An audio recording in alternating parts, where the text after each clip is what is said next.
Sure. Javonte, Mark's right here. I'll walk you through it. You're right there. All right. Hey, Javonte, welcome. So, Right, group, if you got a question for Javonte, please use the raise hand function. Our first question today will come from Jacob Turner. So, Jacob, go ahead.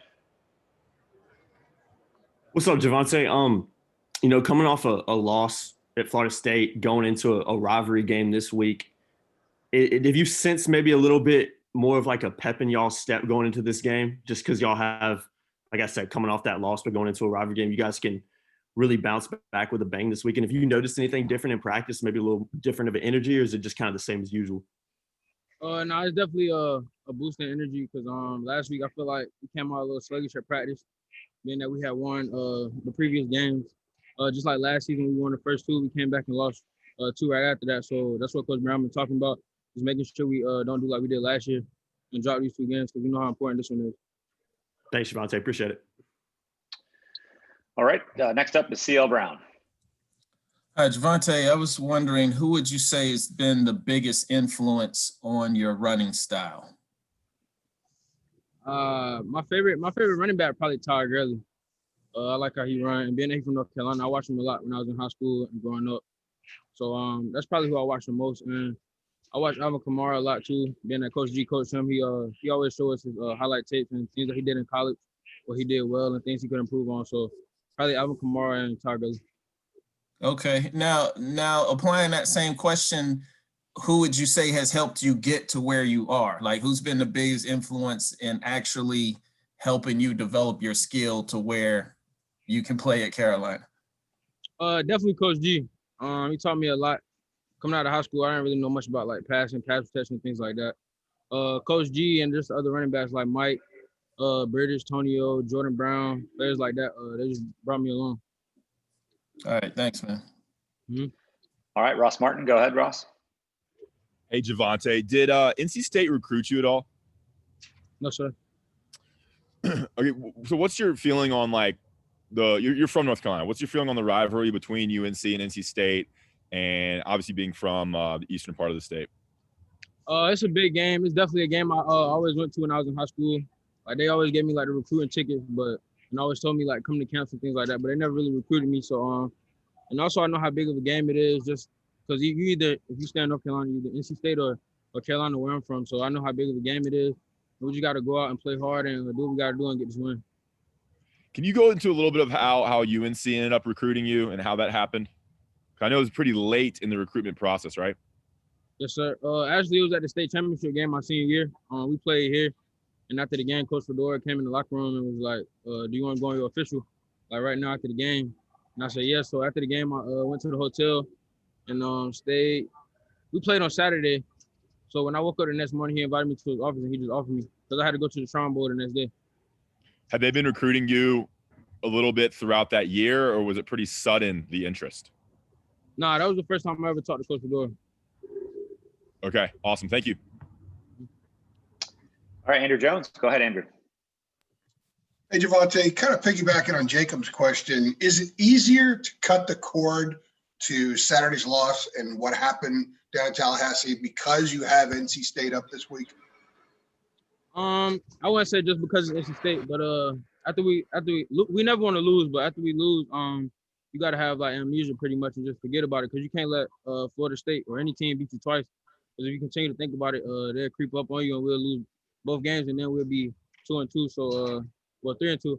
But we just gotta go out and play our game and just do what we gotta do and get the win. At what point Sunday did you guys apply that amnesia? Did you stop focusing on what went wrong in Tallahassee and totally moved everything ahead to NC State?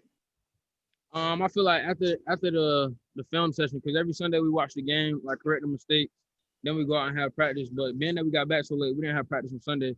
So I said after the film session, Coach G was like, "You don't want to hear us talk about Florida State again or watch the film." So like that's passes. And now we just moved on to NC State. Cool. Thank you. Appreciate it. All right, Javonte, that's all we got for you today. Thanks for your time. Appreciate it. Tomon, welcome back. All right, how you doing? Doing fine, thank you. For the group, if you have a question for Tomon, please use the raise hand function. First one comes from Greg Barnes. So Greg, go ahead. Hey, Tomon. Talked to Coach Bateman a good bit yesterday about rush defense. Where do you see the issue is there, and what does this team need to do to improve in that area? I think first of all, we got to get ourselves in position to pass rush. Talking about from first, got to do a good job on first, second down, just to get them in third and long. And then we also just have to do a better job up front, just communicating what we're about to do, and just make sure we're keeping quarterbacks contained. And what challenge does NC State present in the run game? Oh, they have a big O-line. They got strong running backs, just like they do every year. They try to focus on being tough, so they try to have a good run game. So we just got to make sure we set edges, everybody fit their gaps, and do the job this week. Thanks, Tomon. All right, let's go to Andrew Jones. Hey, Tomon, does it make it easier to cut the cord to the FSU game and what happened down there because you have NC State up this week? I think every week, every opponent we play is very important. So we try to take it week by week. We learn from the previous game, then we move on after that. We don't try to stay focused on a team that we played the week before, whether we win or lose. We just try to focus on the upcoming opponent. NC State has won several games in a row, and Devin Lurie was a quarterback playing very well. Now he's out. So how much do you focus on just how they were with Bailey Hockman, and how much do you take into some of the other improvements they made when Leary was there, even though he's not going to be playing Saturday? Yeah, we try to take everything into account. You know, they've been playing well, and we're still going to assume that they're still going to play well against us, even though, especially because it's a rivalry game. We still going to get their best, and they're going to get our best. So we try to take everything into account. Cool. Thanks. Appreciate it. All right, CL Brown, go ahead. I was curious what you see as being the issue of some of the problems tackling you guys have had in the last two games. Oh, yeah, it just comes down to fundamentals. You know, we have to work those things in practice every week, and then translate that drill work we do to the field on Saturdays. You know, I think that's what we have struggled with a little bit, but we're going to work on that. And are there any similarities or what similarities do you see between the way NC State uses their running back duo and the way that you guys do? Is there something similar? Like, do you feel like one is better in space or one is better up the middle or anything like that? Yeah, definitely. I think they just have a good combination of both. One running back better going downhill, one, like you said, one running back going better in space and working the edges just like that. Just like how we use our running backs. But with both of them together, just have a good balance overall. All right, thanks. Mark Armstrong, go ahead. Tomon, you've been around and invested in this rivalry long enough now. What do you think really is the defining characteristic of this rivalry that makes it, so special for those of us around here? Yeah, it's just a game just to see who's tougher for real. Like, hands in the dirt, like they say. You know what I'm saying? We got to figure out who can come out, who can play smash mouth football better. That's it. And who can do it longer. That's what this rivalry is. Do you, I mean, not offense is probably the right word, but do you take that as a challenge that they look at themselves as the tougher, more blue-collar team than you guys? Oh, of course. A lot of people don't think North Carolina's a tough football team, but I think time and time again, we've proven people wrong. All right, last one for Tomon. Ross Martin. Go ahead, Ross. Hey, Tomon, what is Jay Bateman like at halftime when he's talking to y'all and making adjustments? What's that? He kind of take us into the locker room for that, for different games. I mean, especially Florida State, I guess. Oh, yeah. He's quick with things, quick to get things adjusted. He tries to focus on each group. Individually, he go to each group throughout the whole entire locker room, boom, boom, boom, talk to everybody, what we need to fix, what we got to do. And then he brings everybody up as a whole defense. And then discusses like what needs to be changed. Is our energy? Is like our discipline-wise? What plays we about to run? So he starts to go through everybody individually. Then he goes with everybody as a whole.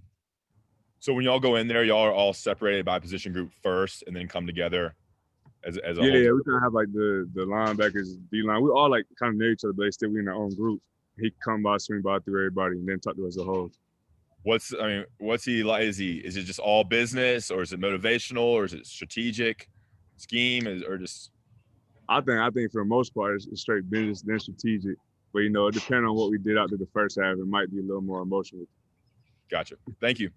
No problem. Okay, Tomon. Thanks for your time today. All right, thank you. Buddy. Hey, BA, welcome.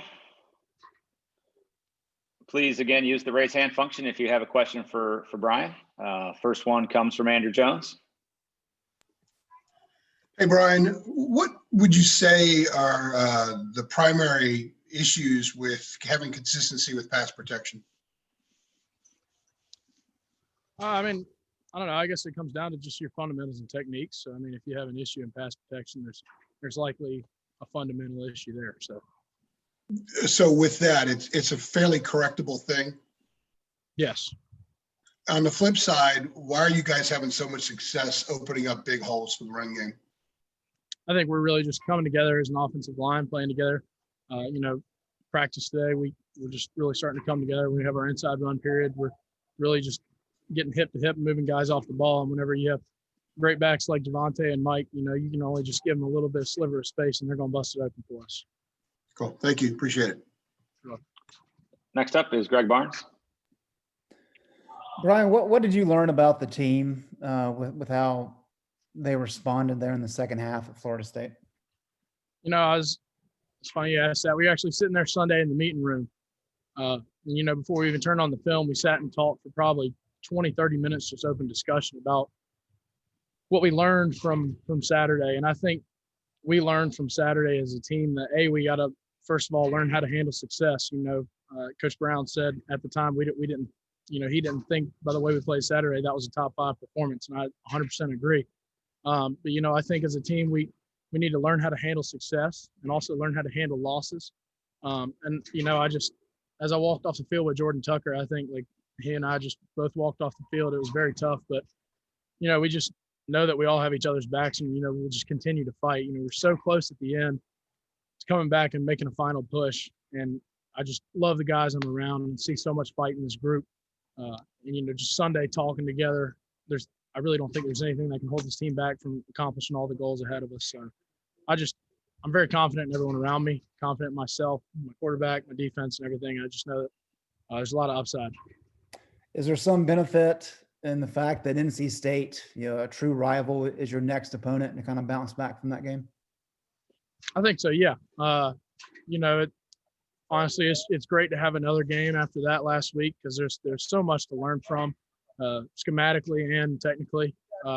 There's so many different things that we can learn and improve from Saturday, and just to have another opportunity to have another game the next week is such a blessing. And I think especially to have NC State, as a center, it's real exciting, because we can just pull all the guys around us and have a good week of practice and prepare against a team that we've been getting ready for all year. So I'm going to steal Ross's questions. I'm going to ask about NC State. What stands out to you about their defensive front?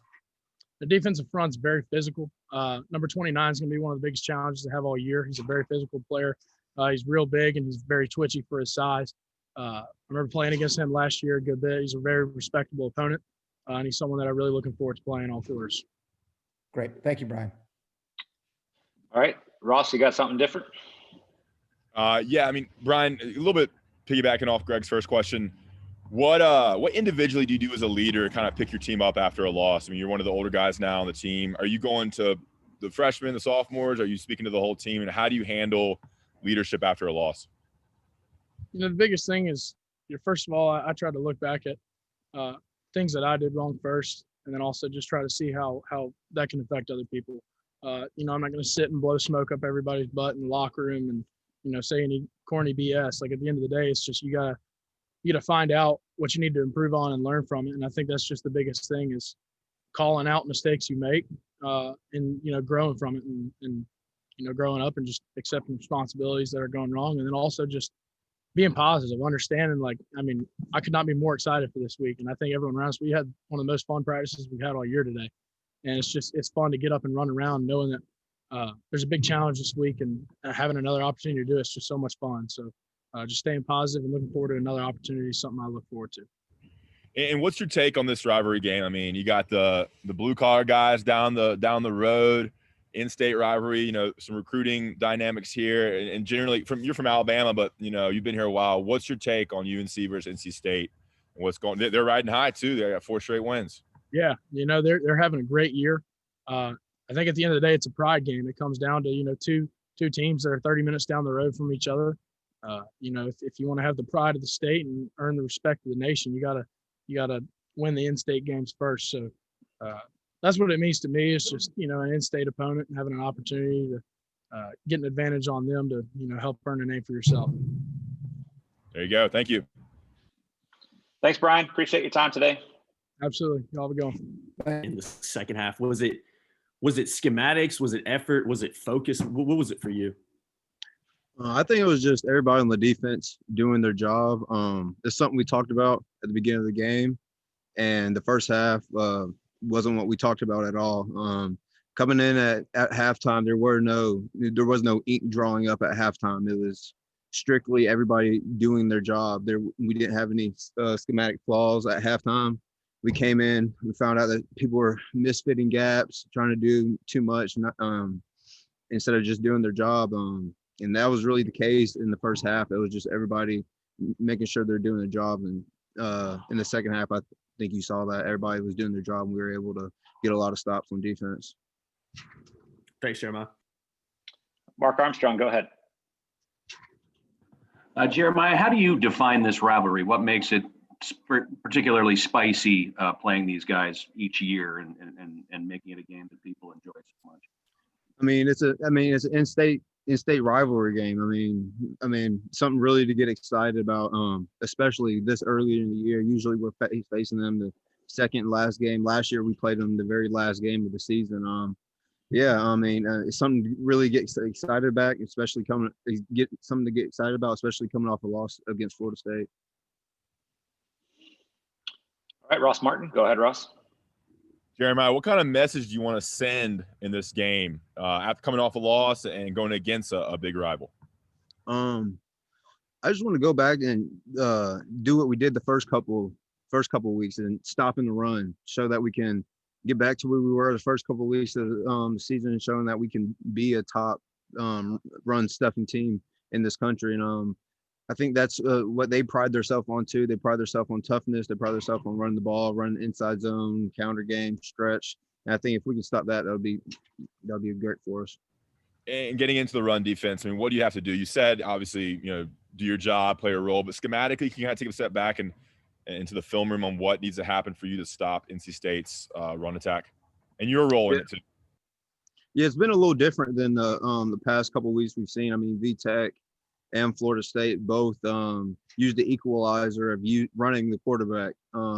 Always when a team runs a quarterback, there's a player that when you run the running back, there's always a player that you're not accounted for. When you're running the QB, there's always a player that's left open. Like you're gonna have to get another player in the run fit. So this week we're gonna have to kind of go back to week 1 and week 2 of this year, since they're a big 11 and 12 personnel team and they don't really run the QB so much. So, I think the scheme is going to be a lot different than the past 2 weeks when we faced VTech and Florida State. Okay, thank you. Okay, go ahead, CL Brown. Jeremiah, I wanted to get your take on why tackling has been kind of an issue in these past 2 games. Tackling's been a problem for, I think, a couple of reasons. Maybe because we didn't have the off season that we usually have. Usually we tackle a lot more during the off season, but it's also every man doing their job. When a man's not doing their job and another guy has to take over for that and try to get in the fit, usually he's gonna swipe and miss a tackle because he's going out of his element and going out of his gap to try to make someone else right. So for us, looking back on film and seeing all the missed tackles, it was a lot of people doing other people's jobs and then trying to make a tackle and missing the tackle. So I feel like really working hard. Like today we had a tackle circuit. We worked on a lot of open field space, tackling drills, using the sideline as leverage. And I think we just need to carry those techniques that we have in practice into the game, and along with everybody doing their job. What is the challenge like in terms of, when we talked to the coaches yesterday, like we know you guys don't hit to the ground every time in practice.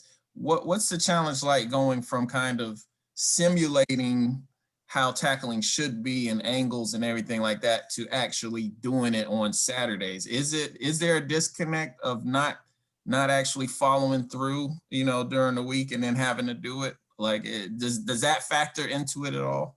For me, no. I don't feel like there's any excuses.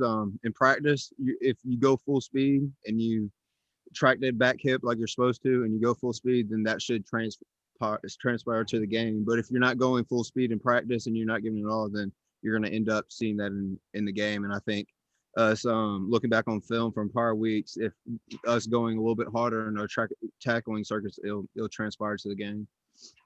Thanks. All right, last one from Greg Barnes. Hey, Jeremiah, you broke down the run defense aspect of this game on Saturday. I wanted to ask what challenges Bailey Hockman presents at quarterback.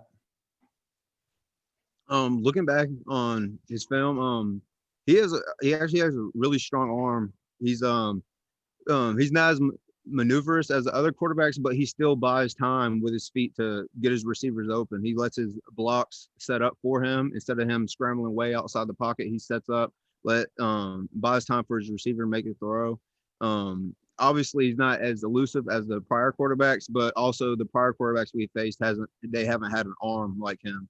So yeah, the passing game is definitely going to be something we're going to have to scheme up this week versus prior weeks before, when they only had a couple routes in the route tree, when NC State has a lot more routes in their route tree than NC State and Florida State did, or V-Tech did. Great. Thank you, Jeremiah. No problem. Y'all have a good one. Thank you. I kind of like it though. Yeah, All right, Sam, thanks for joining us. Please use the raise hand function if you have a question for Sam. First question comes from CL Brown. Hi, Sam, I'm fishing a little bit here, but I was curious if there are any subtle differences between how you deliver the ball to Michael Carter and how you do to Javonte, like how they like to receive the ball when you're handing off. When I'm handing off? Yeah, or in an RPO play where you're kind of holding it there and, maybe take it back or maybe give it to him. No, there's no difference. Okay. And I was curious too, with the slate of games that you have coming up, how difficult, or what's the challenge as a player from emotionally always trying to get back to the level of high intensity when you've got, a rivalry game here and coming off of a big game at Florida State? And what's it like just always trying to get back to that level? Yeah, I mean, I think we have to do it every week, no matter what the outcome was the week before. We get rid of the previous game on Sunday. We just move on to the next one. We're used to it by now. We've been doing it every single week, and then the guys that have played previous seasons, they're used to it as well. So no matter if you win or lose, you just got to get rid of the game. And I think we have a very mature team, and we took the coaching and we got better from the game with Florida State, and now we're completely on NC State. So we don't look ahead, we don't look behind, we just focus on our task at hand, and that's all we got to do. All right, thanks. All right, let's go to Alyssa Ray. Hey, Sam, it's a rivalry game regardless, but for both teams to come in here ranked, what does that mean for not only you guys, but also the Triangle and the fans to be able to see two ACC teams so close coming in ranked for a Saturday game? Yeah, I mean, I don't really care about the rankings, but I guess it's kind of cool for the fans and stuff like that, but it really doesn't really make a difference to me. They're a good football team, and we got to bring our best on Saturday to have a chance to win. So definitely got to have a good week of practice and just prepare because they're a good football team. All right, JB Ricks, go ahead, JB. Hey, what's going on, Sam? Thanks for taking out the time. Obviously, you guys had a little bit of a chink, placed into your armor with the loss against Florida State. I'm curious to know, how much are you guys taking from the way you performed against NC State in last year's game to maybe get that confidence back up to what it was when you guys were undefeated, and maybe, get your swag back up going into this game? How much are you guys taking from the way you performed against them in 2019? Honestly, we haven't really talked about that much. Obviously, we had a lot of success against those guys. But yeah, I mean, I think they're a lot better football team this year than they were last year. So we definitely got to be prepared for that.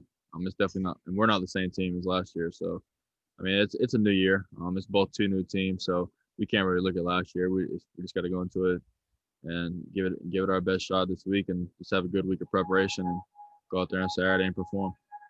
What immediately jumps off to you on film when you're looking at this team compared to the one that you guys pretty much handled last year? Yeah, I think they play a lot harder. I don't really know what it was. that changed, but it just looks like the guys are flying around the field a lot more than they were last year.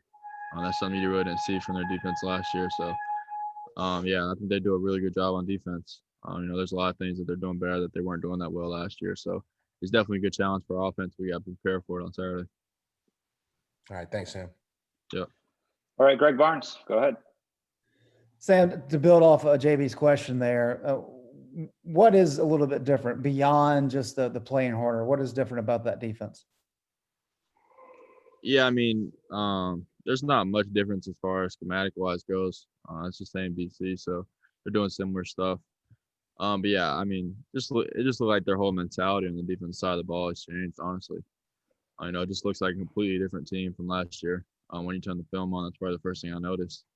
There's 11 guys to the ball on every single play, and that's something you really didn't see last year from those guys. So they've done a really good job in the offseason and preparing for this season, and they've had some success on defense. They're creating turnovers. They got a good defensive front.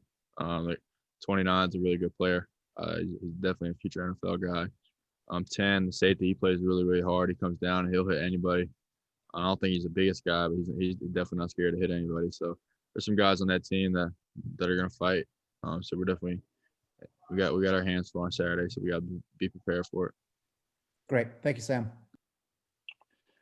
All right, Andrew Jones, go ahead.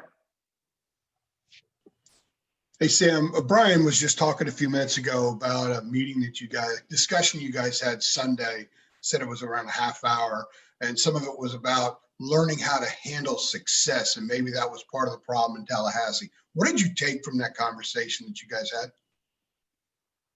Yeah, I just think you have to learn to be able to handle success and failure.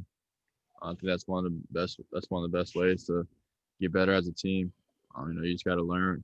I think the one thing about our team is we're mature enough to be able to sit in the film room and take hard coaching from the previous game before and just learn from it. So that's kind of some of the stuff we talked about. Just, you just got to bounce back. You can't let one loss really turn into two losses by having just like being down all week, worried about or just feeling sorry for yourself about losing the previous game. We just got to get up and go, worry about the next one. So that's probably the main thing I took. You can't really let the last week's game affect this one. Some of the guys have also said, and Mac yesterday and Jay and Phil also said that they're very pleased with the way you guys responded and you've handled post game from when the game ended to where you are now as far as recognizing some of these things. Is that a real example of growth that you guys have undergone here in the last couple of days? Yeah, I definitely think so. It was a tough game on Saturday. We went in expecting to win, and we played not nearly as good as we should have played, and our guys have just kind of learned from it and moved on. I think that's just something that shows how mature our guys are. I think that's really how I think people remember more how we respond to that loss than that loss. So that's definitely kind of our mindset going into this week. So we're definitely on the right path. Oh, thank you. Appreciate it. Yep. All right, let's go over to Casey Hintz. Obviously over the weekend, a couple of disappointing drops, and there's been some kind of sprinkled through the early parts of the season. I remember you said in practices, like when the summer kind of started, that it was, you really focused on making sure that you guys had no drops in practice. And I'm wondering kind of what the focus is right now during the week, and if you're, how much you still hold your receivers accountable to make sure you guys are doing that and not having those drops in practice. Yeah, definitely we try our best to keep balls off the ground in practice. We try to create practice as like a game atmosphere. You can't really create a game like atmosphere in practice. I just think it's kind of unrealistic. So in your mind and like mentally, you just got to prepare like it's a game. You go out there every day and treat every play like it's the last play of the game. And going back to the drops on Saturday, like the last 3 plays we had or whatever. There were some really hard catches. I could have thrown a better ball on all 3 of those passes. So, it's not all on the receivers. I can do a better job. So, yeah, we definitely just got to come out here and just aim for perfection every single day. And I think that's the only way we can get better. Awesome. Thank you. All right, last one, Ross Martin. Go ahead, Ross. Hey, Sam, from the time you get the play in to when you line up, what are you kind of looking at in terms of the defense is doing and how your offense is lined up? Yeah, once I get the plan, I just kind of go through just go through their defense, and I just kind of like put myself in the game, put myself in the play, and just go through every single play that we might run in the game, just versus every single look that they do. Just try to see if there's any problems schematically, and just try to put myself in those shoes of the quarterback that's playing at the time with our play, and just see how I would handle what they're doing. So that's and then how much liberty are you given, when you're at the line of scrimmage on who you're going to key in on and who you're going to pass to? I mean, are you just looking for who's open and where green grass is, or what's kind of the decision making once you snap it? You see where the defense is and where your wide receivers are. Yeah, I mean, it definitely depends on what the play is, what type of play it is. There's definitely some plays where I get to pick really before the snap of who my first look is. Some plays it's kind of built in. But yeah, I mean, just looking for matchups is really, I think, the best way to describe it to you. Just trying to go with the best matchup. Okay, thank you. Yep. All right, Sam. Appreciate your time today. Thanks, guys.